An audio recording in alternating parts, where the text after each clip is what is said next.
Hello everyone! Ang menu po natin today ay ganito. Ganito. Ayan yung vegetable na yan. Ayan. Carrots and snow pea o chicharu. Ayan. Then yung cauliflower. Yan. Ganyan lang. Tatlong gulay lang siya pinagsama natin. So, tipid pa rin tayo niyan. Na part na yan. Then yung onion, na white onion, bell pepper na hinislice pa bilog para may inarti. Then yung garlic. Ayan. So yan po siya ha. Tapos yung yung pinakasahog niya ito po. Niluto ko na talaga to, yung parang pinakuluan ko na din, nilagay ko sa sa air fryer. Ayun. Para luto na siya. Then ayan, mag-iinit na tayo. Ayan, kawali.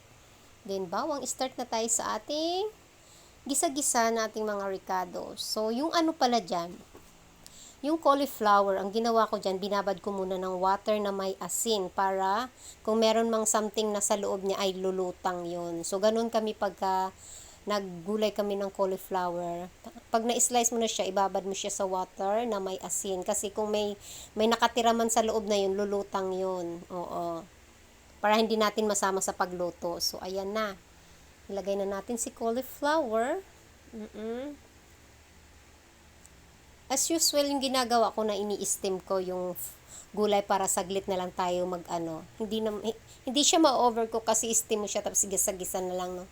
Ganyan. Ganun ako mag-style sa para hindi na, para balance ba yung luto ng balance yung pagkaluto ng gulay. Walang matigas, walang malambot, o walang na-overcook.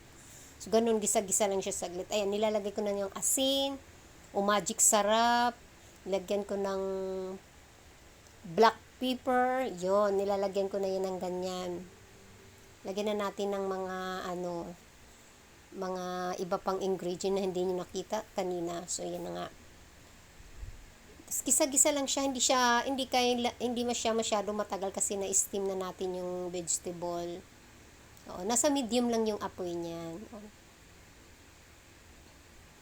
Gisa-gisa. Kung hanggang ngayon ay nakarating kayo dito sa aking video, sana ituloy-tuloy nyo ng pagpapanood para makita nyo yung proseso. Ayan na po. Nilagay na natin yung carrots and snow pea or chicharo sa ating Pilipinos, chicharo. Ayan. Ganun lang siya. Napakasimple lang nito. O, budget meal din to ha. Hindi to mahal kasi ngayon, hindi ganun kamahal ngayon ang cauliflower. Opo, hindi ganun kamahal ngayon. Kaya mag-cauliflower tayo. Pag mahal si cauliflower, hindi tayo mag-cauliflower. Ganun lang. So, yun, gisa-gisa lang. Tapos, ang niyan, nilalagyan ko pala siya ng oyster sauce. Oo. Basta yung last na nilalagay ko lagi pag nagigisa ako ng mga ganitong vegetable is sesame oil. So, lagi akong maglalagay ng sesame oil bago ko siya hahanguin.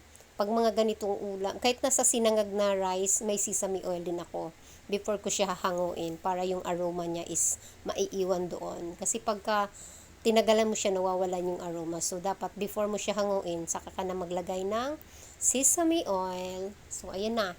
Yan. So, nilagay na natin yung bell pepper. Ayan. Alam mo, ang bango-bango ng yan. Mabango na yan. So, di ba nakita nyo walang sahog? Kasi niluluto ko na siya sa air fryer, yung pinakasahog ko. Gusto ko rin, luto na siya nung ilalagay dyan. Para lahat luto. Balance yung pagkaluto, hindi mo maanong may hilaw. Ganun ako pag naggaganyan ng gigisa-gisa ng gulay. Ayan na po yung ating ini-air fryer na meat. Pork yan ha. Pork yung ating sahog. Ayan. Minamarinate ko yan bago ko yan nilagay sa air fryer pala. Oo, marinate ko overnight para malasa. Malasa nga siya. O, para siyang lechon. Ganon. Yan, ganun lang. Yun lang, tapos na yan.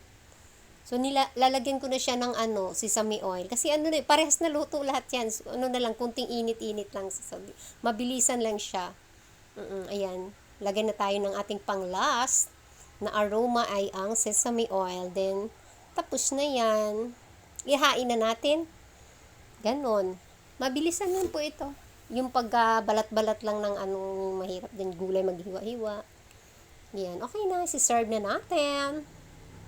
Ready na tayo sa ating pagkain. Malutong pa rin ang ano dyan, yung balat nung sahog natin na pork na air fryer. Malutong yan, parang lechon.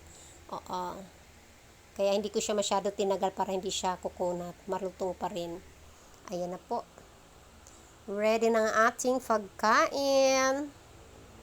Sana po ay natuwa kayo sa aking video na to. At huwag niyo pong kalimutang i-share. At pa-follow na rin sa aking page, Pretty Tris Marias. Ayan na po. Ready na ang ating food. Thank you for watching. See you on my next video, everyone.